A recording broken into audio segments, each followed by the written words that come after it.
Hi there, guys. A few things have been on my mind. I've been kind of watching a couple of stories that I have opinions on. And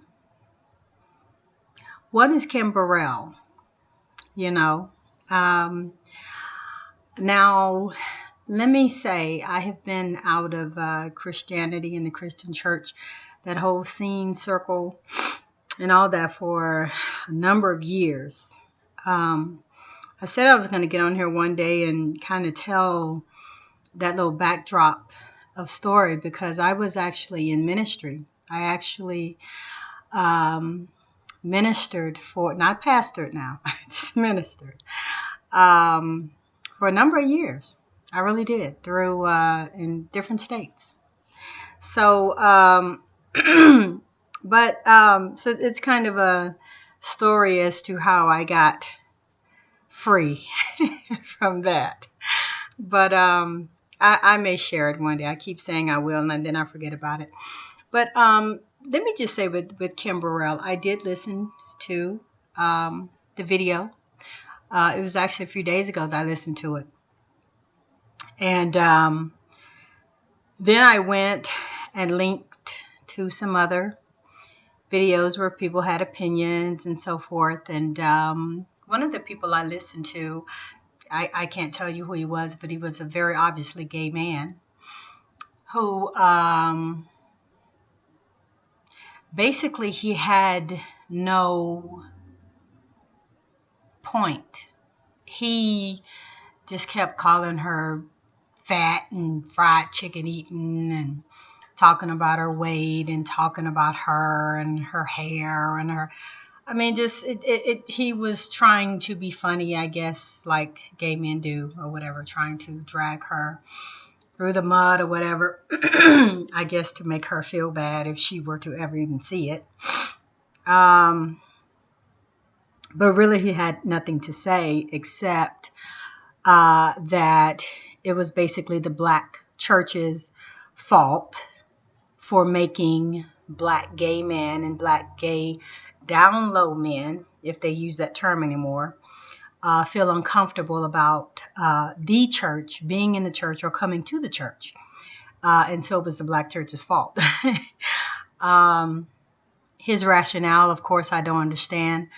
Coming from a place of homosexuality to me, and you can say what you want, is a state of delusion, is a state of confusion. And so therefore you will really get no true, real rational thought from them. So with that said, I totally stand behind her. I totally agree with her. I believe that more preachers, pastors, these big mega churches need to come out and say the same thing and denounce this, but I know they won't. First of all, because the American government owns churches now through the 501c little organization that most of these churches are under now, which puts themselves under governmental rule. And they then have to abide by certain governmental laws. Now, they are not, you wonder why certain churches don't speak on certain things and certain churches don't say things and why they don't stand up for this or why they don't whatever. And it's because of 501c3. This is basically government money that these churches and pastors get.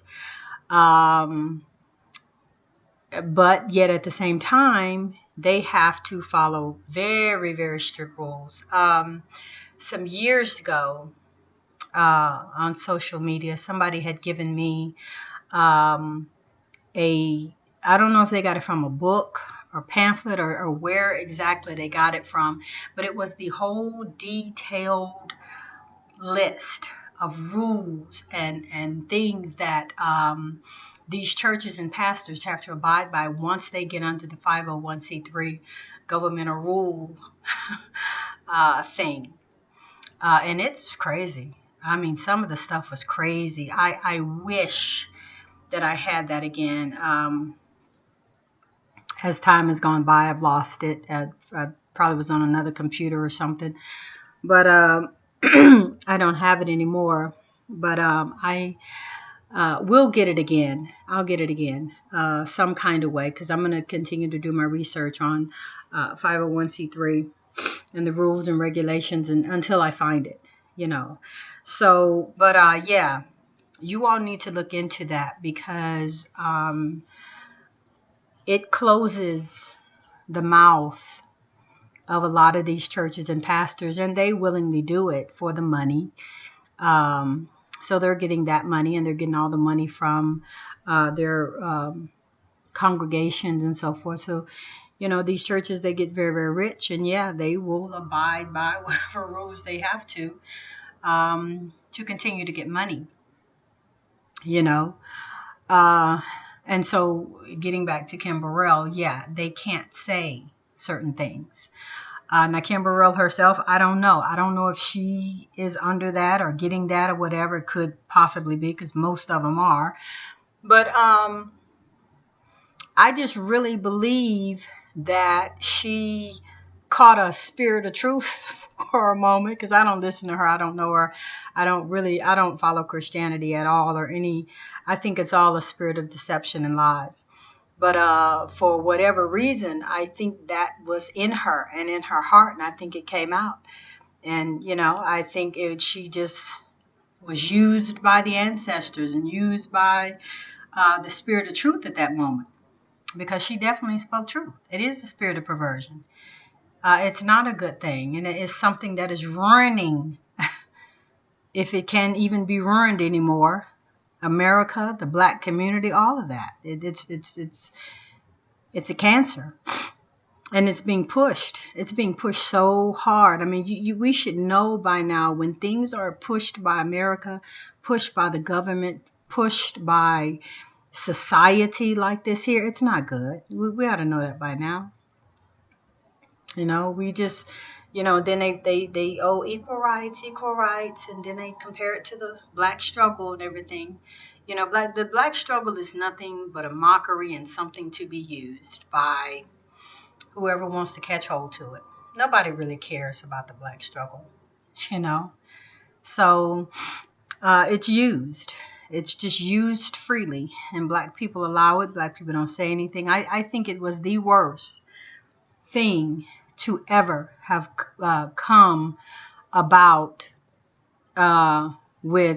and I think it may have started in the civil rights era. It may have even been before that. My research of it is at the civil rights era, when you had a lot of this gay movement being pushed right along with the civil rights and black people's rights. Right, tagging along behind that was rights of gay people.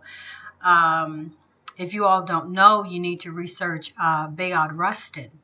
He was a very openly gay black man who, I don't know who assigned him to work with Dr. Martin Luther King, but he was a trusted advisor. Heard they even shared hotel rooms together. Now, I'm not saying nothing about Dr. King, but, you know, hey. Anyway, yeah,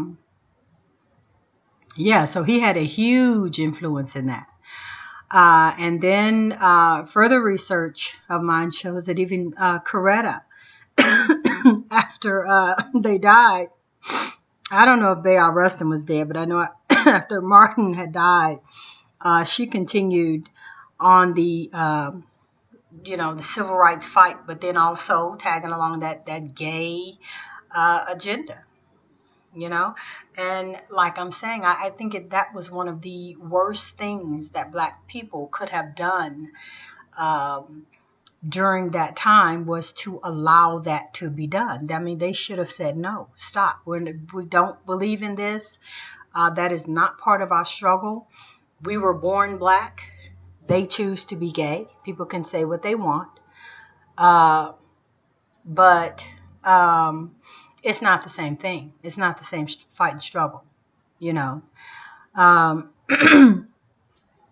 I know that it's extremely unpopular to speak against uh, gays, homosexual, that whole movement. I know that. But my channel, as I say, is to make people think. And whether you think positively or negatively about it, it's still to make you think, you know. Anyway, like I say, I agree with her.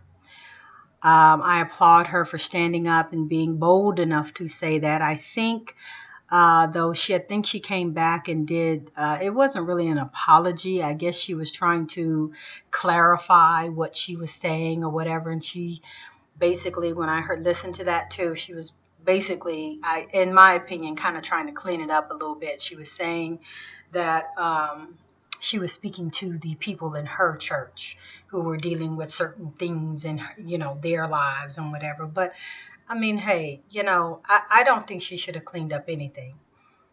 The truth is the truth. You put it out there, whoever's pick it up and receive it and go for it, and it changes them and helps them, then good. Those who don't are going to backlash. They're going to say ugly things. They're going to say nasty things. And they're going to do that anyway, though. So it's not popular to speak against homosexuality or gays or what have you. But because I am pro-family and because I am pro-nature and because I am pro-balance of the universe, I have to be. You know what I'm saying? It's truly, if people really had real true understanding, it's not about hating gays. It's not about homophobia. I hate that word because there's nothing to fear about a homosexual. I mean, it's nothing to fear. My stance is it's an unbalance against nature. That's what it's about. It's I don't know each one of them all individually, so why would I hate them? It's not about hating them. Everybody at this point in time got gay people in their family. So I'm not even finna get up here, oh, I have gays in my family. Everybody got gays in their family at this point in time in history. So it's not about I don't know any gays. It's not about I don't understand the life. It's not about I don't sympathize. It's not about I don't understand what they're going through. It's not about any of that. It is about the fact that the Creator, in her infinite wisdom, made female and male in her own image. And that was a balance. Everything in this life, even the trees, the plants, animals, everything has male and female in it. And it was given that way for, like I keep saying, the balance of life and the balance of nature. Life just cannot go on. Nature just cannot go on with 2 male frogs and 2 female frogs, or 2 male horses and 2 male horses, because it's not going to be any procreation. That's the balance of life. It don't have anything to do with hating them and, oh, they're perverted, they're nasty, whatever. That's personal stuff. But my point is, it's an imbalance of nature. That's my whole point. Now, what they do, how they do it, if they want to do it, nobody can stop them. I mean, really, nobody can stop them. They actually have more rights than black people. Seriously, they have the rights. Thanks to Obama, But anyway, for me, it's about a balance. It's about a balance. Life and creation cannot continue if everybody's going to be gay. But, I know that's not the case. I know that's not the case. Where it's going to be that way. But like I say, I'm going to sum this video up. I'm done. You know, I just wanted to share that I support Kim Burrell and what she said. Those who don't like it, hey, you know. So you guys, thank you for watching. Please subscribe. And until the next video, we'll see you next time.